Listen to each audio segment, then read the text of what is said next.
Rasul Paulus memberikan sebuah kesaksian atau menyampaikan kepada Timotius betapa luar biasanya Timotius sebagai anak rohani, sebagai orang-orang yang percaya kepada Tuhan, bahwa Timotius telah mengikuti teladan daripada Paulus, telah mengikuti cara hidup Paulus, pendirian Paulus, iman Paulus, bahkan ketekunan yang Paulus lakukan begitu luar biasa diikuti oleh Timotius. Tidak berhenti sampai di situ, bahwa Timotius rela untuk menderita. Ya, Timotius ikut menderita penganiayaan, menderita sengsara, ya, dalam mengiring Tuhan, dalam mencontoh kehidupan Rasul Paulus.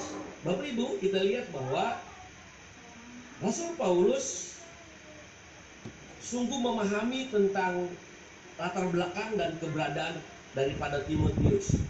Rasul Paulus menyinggung tentang Timotius, bahwa Timotius adalah seorang anak yang dari kecil, ya, dikatakan pada ayat 15, sudah mengenal kitab suci yang dapat memberi hikmat dan menuntun kepada keselamatan. Jadi kita lihat bahwa Timotius rupanya dari kecil sudah belajar tentang kebenaran firman Tuhan.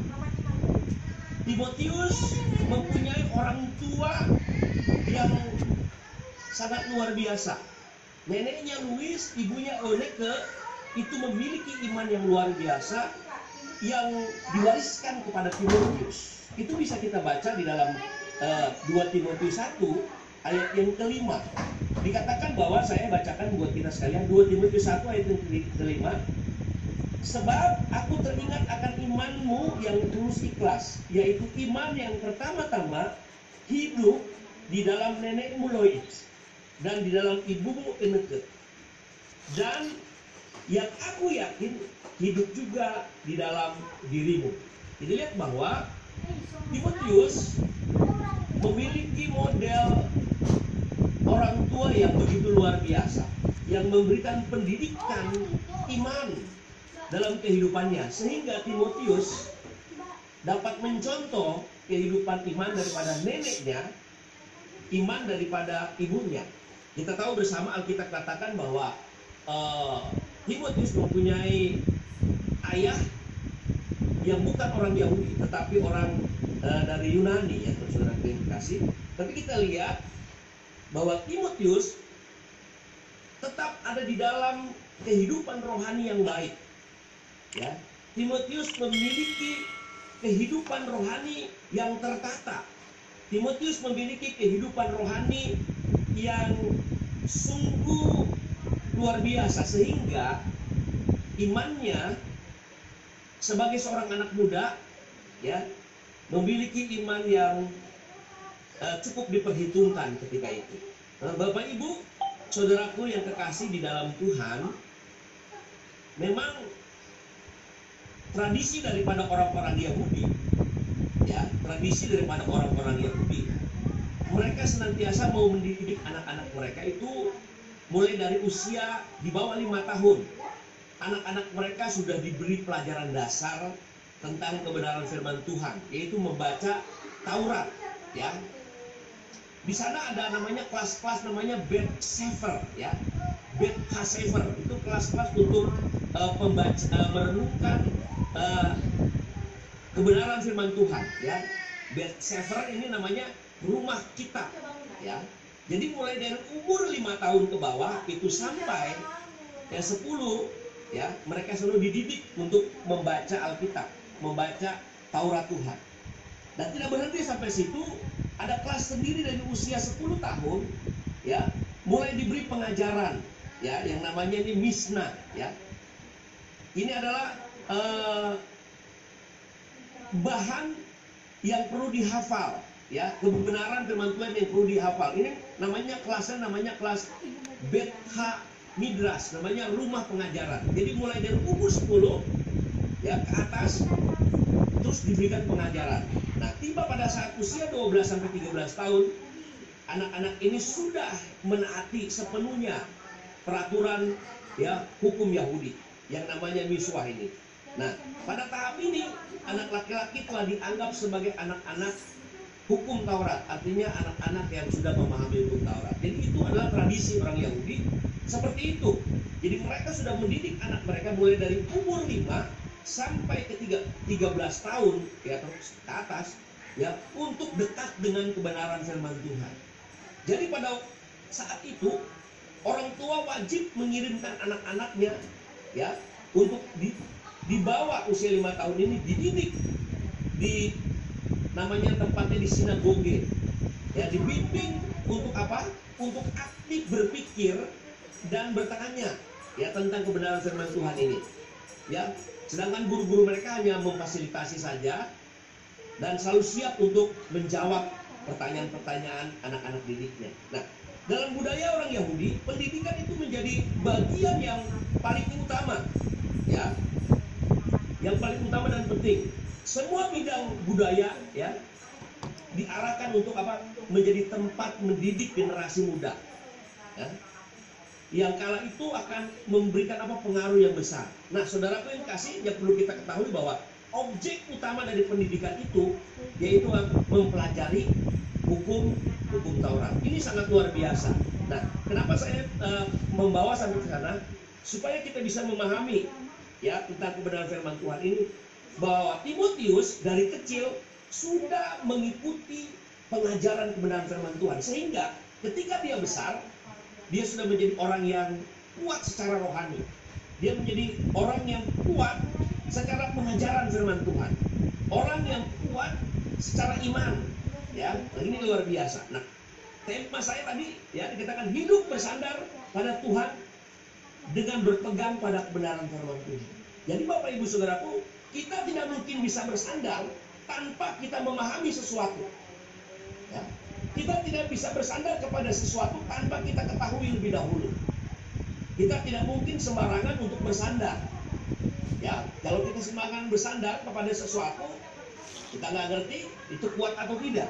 Nah, oleh sebab itu ya Bapak Ibu Saudaraku yang terkasih, kita yang masih muda-muda, yang masih punya ya masih punya anak kecil, ini sangat penting anak-anak kita dididik ya dengan kebenaran firman Tuhan ya, supaya mereka memiliki kekuatan secara iman ya, memiliki kekuatan di dalam kebenaran firman Tuhan. Nah, Bapak Ibu Saudaraku yang terkasih di dalam Tuhan, kita lihat Rasul Paulus mengatakan bahwa segala tulisan yang dihilangkan Allah itu bermanfaat untuk apa? Mengajar, untuk mendidik, menyatakan kesalahan, memperbaiki kelakuan ya, dan membawa orang kepada kebenaran. Nah, Bapak Ibu, kita lihat di sini, kehidupan kita tidak mungkin bisa bersandar kepada sesuatu yang tidak kita ketahui.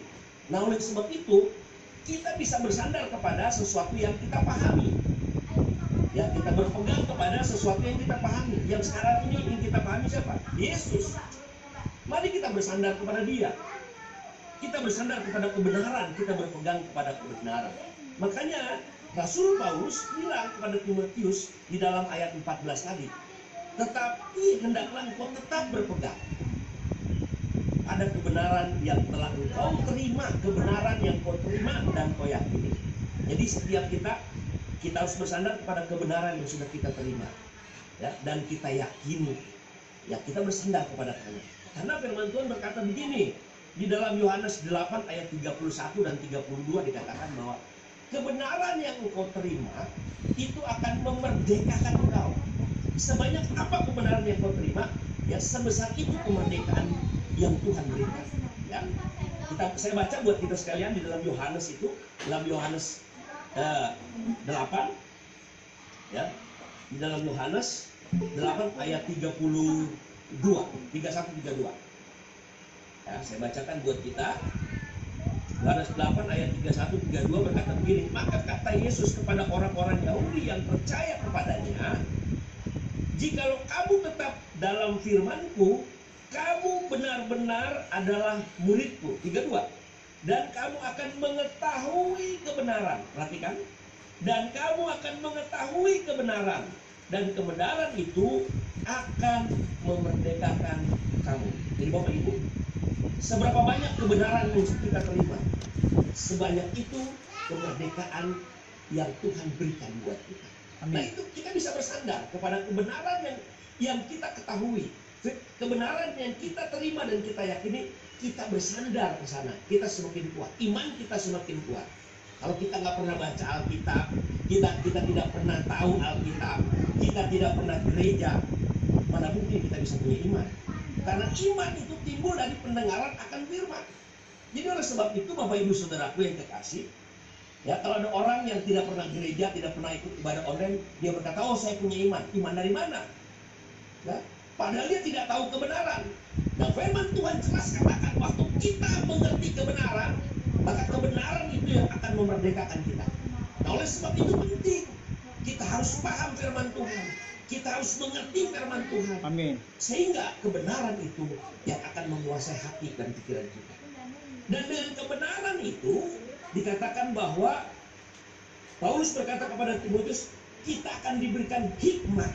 Ya, dikatakan kita akan diberikan hikmat, ya, dan menuntun kita kepada keselamatan. Kebenaran itu akan menuntun kita, akan mengarahkan kita. Kebenaran itu yang akan membimbing kita kepada air yang tenang, kepada rumput yang hijau. Nah Bapak Ibu, saudaraku yang kekasih di dalam Tuhan Yesus Kristus, ada 4 hal yang saya mau bagikan buat kita pada pagi hari ini. Ketika seseorang bersandar pada Tuhan dan berpegang pada kebenaran firman Tuhan. Catat, boleh catat. Ada 4 hal yang saya mau bagikan. Ya, ada 4 hal, sedikitnya ada 4, itu bisa lebih, tapi saya mau bagikan 4 saja. Ketika kita bersandar pada kebenaran, ya, bersandar pada Tuhan dan berpegang pada kebenaran firman Tuhan, yang pertama, saudara, yang pertama, waktu kita bersandar kepada Tuhan dan berpegang pada kebenaran firman Tuhan, yang pertama, kita tidak akan dipermalukan. Ya, itu satu. Kita tidak akan dipermalukan. Itu jelas dalam Alkitab, dalam Roma 10 ayat 11, saya bacakan buat kita. Dalam Roma 10 ayat 11 dikatakan begini, ya. Roma 10 ayat yang ke-11 dikatakan begini. Saya baca. Dikatakan, karena kita puji berkata, barang siapa yang percaya kepada Dia tidak akan dipermalukan. Jadi yang pertama, waktu kita bersandar kepada Tuhan dan dengan berpegang kepada firman Tuhan, Tuhan tidak akan mempermalukan kita. Ya, Tuhan, kita tidak akan dibikin malu. Kenapa? Karena yang kita percayai itu adalah Tuhan, ya, Raja di atas segala raja. Waktu kita bersandar, kita percaya. Kalau bersandar berarti kita percaya kepada Dia. Dia tidak akan mempermalukan kita. Itu yang pertama. Jadi mari saudaraku, jangan bersandar kepada uangmu, jangan bersandar kepada kekuatanmu, jangan kau bersandar kepada apa yang kau miliki di dunia ini. Mari bersandar hanya kepada Tuhan. Amin. Karena waktu kita bersandar dengan kekuatan kita, dengan uang kita, dengan apa yang kita miliki, itu bisa habis. Itu tidak akan kekal. Tapi ketika kita bersandar kepada Tuhan, saudaraku yang kasih, kita tidak akan dipermalukan. Itu yang pertama.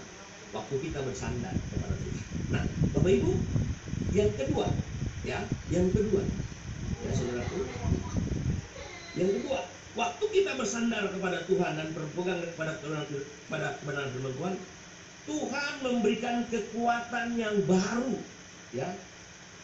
Ada kekuatan baru yang Tuhan nyatakan, ya. Ada kekuatan ada kekuatan baru, ya. Yesus berkata seperti ini, marilah kepadaku hai kamu yang letih lesu dan berbeban berat, aku akan memberikan kelegaan kepadamu. Tuhan mengajak, marilah kepadaku hai kamu yang letih lesu dan berbeban berat. Artinya bahwa Tuhan itu akan menjamin kehidupan saudara dan saya. Mari dikatakan, mari, kalau yang mau, ya, bukan yang tidak mau, yang mau, ya, dikatakan waktu kita bersandar dan berpegang kepada kebenaran Tuhan, ada kekuatan baru yang Tuhan nyatakan. Saya bacakan Yesaya 40 ayat 31. Yesaya 40 ayat 31. Saya baca buat kita sekalian. Yesaya 40 ayat yang ke-31. Seperti ini firman Tuhan. Tetapi orang-orang yang menanti-nantikan Tuhan mendapat kekuatan baru. Mereka seumpama raja wali yang naik terbang. dengan kekuatan sayapnya. Mereka berlari dan tidak menjadi lesu. Mereka berjalan dan tidak menjadi lelah. Jadi yang kedua, waktu kita bersandar kepada Tuhan, kita akan mendapatkan kekuatan baru. Ya, dikatakan orang yang menantikan. Saudaraku, waktu kita menantikan Tuhan, kan kita sedang bersandar, kita sedang berharap kepada Tuhan. Ya, kita sedang berharap seutuhnya kepada Tuhan. Firman Tuhan katakan Tuhan memberikan kekuatan baru. Jadi saudaraku, saudara mau kuat, saudara tetap datang kepada Tuhan, bersandar kepada Tuhan. Karena dia adalah kekuatan yang abadi. Dia adalah kekuatan yang luar biasa. Tidak ada kekuatan di dalam dunia ini yang melampaui kekuatan Tuhan. Ya, yang kedua, waktu kita bersandar kepada Tuhan dan berpegang kepada firman Tuhan, Tuhan memberikan kekuatan buat kita. Amin. Buat kita yang lemah, yang tidak kuat, datang kepada Tuhan. Yesus katakan, mari kepadaku, hai kamu yang letih lesu dan berbeban berat. Datang kepada Tuhan, bersandar. Tuhan memberikan kekuatan buat kita. Itu yang kedua. Yang ketiga, saudara, cepat saja. Waktu kita bersandar kepada Tuhan dengan firman Tuhan, ya, kita akan melakukan dan melihat pekerjaan-pekerjaan yang lebih besar. Yang ketiga, kita akan melakukan dan melihat pekerjaan-pekerjaan yang lebih besar. Waktu kita bersandar kepada Tuhan, Tuhan akan bukakan pekerjaan-pekerjaan yang lebih besar. Tuhan akan nyatakan pekerjaan-pekerjaan yang lebih, melihat pekerjaan-pekerjaan yang lebih besar. Yesus berkata di dalam Yohanes, ya, di dalam Yohanes 14 ayat 12 berkata seperti ini. Saya baca buat kita sekalian.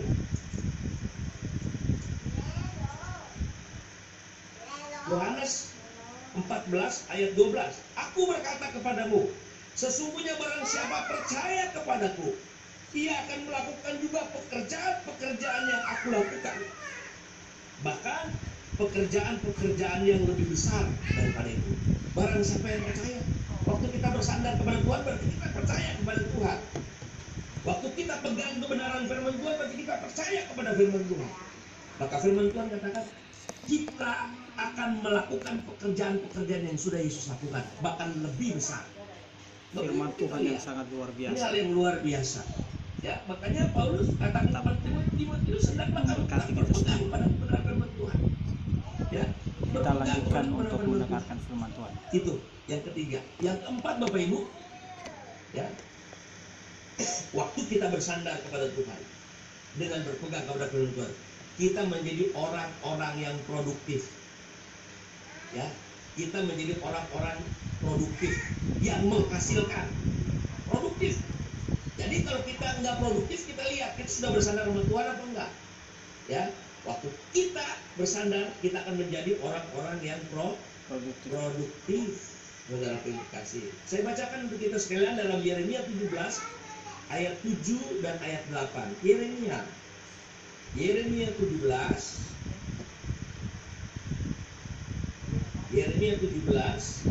ayat yang ke-7 dan ke-8. Saya bacakan buat kita sekalian.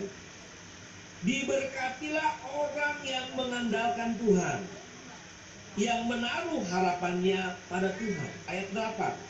Ia akan seperti pohon yang ditanam di tepi air, yang merambatkan akar-akarnya ke tepi batang air, dan yang tidak mengalami datangnya panas terik, yang daunnya tetap hijau, yang tidak khawatir dalam tahun kering, dan yang tidak berhenti menghasilkan buah. Itu ya. Waktu kita bersandar kepada Tuhan, ya, dikatakan kita diberkati orang yang mengandalkan Tuhan. Kita diberkati. Waktu kita bersandar kan kita sedang mengandalkan Tuhan. Waktu kita bersandar kan kita sedang mengandalkan firman Tuhan. Bagian firman Tuhan ayat 8 itu akan menjadi bagian kita. Kita akan seperti pohon yang ditanam di tepi aliran air, yang selalu merambatkan batang akarnya, ya, ke tepi batang air, ya, tidak mengalami terik, daunnya tetap hijau, dan tidak pernah berhenti berbuah. Bapak Ibu, kita lihat, kita akan menjadi orang yang produktif waktu kita bersandar kepada Tuhan. Kita akan menjadi orang-orang penghasil yang menghasilkan. Kita akan menjadi orang-orang yang dipakai di mana saja. Karena apa? Kita produktif. Ya, Bapak Ibu, Kalau pohon itu tidak produktif, pasti ditebang. Kata Tuhan, kalau pohon itu tidak kalau pohon itu tidak berbuah pada tahun ini, tebang dia. Ya, tebang. Nah, Yesus katakan, kalau pohon itu belum berbuah, dibersihkan supaya buahnya banyak. Kalau dia tidak berbuah, tebang. Ya, cabut sampai ke akarnya. Jadi orang yang tidak produktif dalam Tuhan akan menanggung akibatnya. Tuhan akan tebang. Ya, kalau buahnya sedikit, dia akan dikerat. Ya, dia akan dibersihkannya. Nah, saudaraku, Yesus berkata dalam Yohanes 14 ayat 5, kalau engkau tinggal di dalam aku, maka firmanku tinggal dalam kamu, maka engkau berbuah banyak. Karena di luar aku, kamu tidak bisa berbuat apa-apa. Jadi orang yang bersandar kepada Tuhan berbuah banyak. Orang yang bersandar kepada Tuhan dapat melakukan perkara-perkara yang ajaib. Dalam Yohanes 14 ayat 5. Waktu kita tidak bersandar kepada Tuhan, kita akan tidak bisa berbuat apa-apa. Jadi itu saudara yang terkasih. Ini penting untuk kita renungkan 4 hal yang saya boleh bagikan pada pagi hari ini. Saya ulangi sekali lagi. Waktu kita bersandar kepada Tuhan dengan berpegang kepada kebenaran firman Tuhan, ya, kita tidak akan dipermalukan. Yang kedua, kita akan mengalami atau mendapatkan kekuatan baru yang daripada Tuhan. Yang ketiga, kita akan melakukan dan melihat pekerjaan-pekerjaan yang lebih besar. Dan yang keempat, kita akan menjadi orang-orang yang produktif. Oleh sebab itu Rasul Paulus berkata kepada Timotius, Timotius, boleh saja engkau mengikuti ajaranku, engkau boleh saja hidup dengan caraku, engkau boleh saja ya mengikuti pendirianku, mengikuti imanku. Tapi yang perlu engkau ketahui, engkau harus tetap dalam firman Tuhan. Karena Paulus bisa mati, karena Paulus bisa berbuat dosa. Makanya diingatkan di ayat 14, tetapi hendaklah engkau tetap berpegang kepada kebenaran. Jangan berpegang kepada manusia. Ya, saat hari ini banyak orang yang melihat hamba Tuhan besar, oh saya berpegang kepada hamba Tuhan. Tidak, jangan. Berpegang kepada firman Tuhan yang sudah kita terima. Makanya diingatkan sama Paulus. Ayat 10 tadi, boleh saja engkau hidup mengikuti caraku, boleh. Ya, sah-sah saja. Ya, mengikuti imanku, boleh. Ya, mengikuti cara penderitaanku, boleh. Tetapi yang perlu diingat, ya, supaya engkau tetap berpegang kepada kebenaran. Karena kebenaran firman Tuhan, ya dan amin. Kebenaran firman Tuhan tidak pernah salah. Manusia bisa salah. Hamba Tuhan, pendeta besar sekalipun, dia bisa salah. Tapi waktu kita percaya kepada kebenaran firman Tuhan ini tidak pernah salah. Oleh sebab itu, Bapak Ibu Saudara yang dikasih, mari ya, kita hanya boleh fanatik kepada Yesus. Ya, jangan fanatik kepada salah satu hamba Tuhan. Ketika hamba kita fanatik dengan salah satu hamba Tuhan itu berbuat dosa, kita akan kecewa. Tapi kita harus fanatik kepada Yesus. Ya, kita harus fanatik kepada Yesus. Amin. Karena dia yang harus kita pegang. Karena dia adalah kebenaran itu sendiri. Karena firman Tuhan katakan, dia itu firman yang hidup. Firman yang menjadi manusia. Mari kita berpegang kepada kebenaran yang sudah kita terima dan kita yakini. Kita hidupi itu. Maka hidup kita akan diberkati oleh Tuhan. Kita tidak akan dipermalukan. Kita akan mendapatkan kekuatan yang baru. Kita akan melihat perkara-perkara yang ajaib. Dan kita menjadi orang-orang yang produktif. Bapak Ibu Saudaraku yang dikasih jemaat kita yang ada yang diberkati Tuhan dimanapun berada. Mari maju terus dalam Tuhan. Ikuti kebenaran firman Tuhan. Hidup benar. Lakukan kebenaran firman Tuhan. Saya percaya firman Tuhan ini tidak akan kembali percuma. Dia akan pergi dan akan melakukan apa yang dikatakan oleh Tuhan. Amin.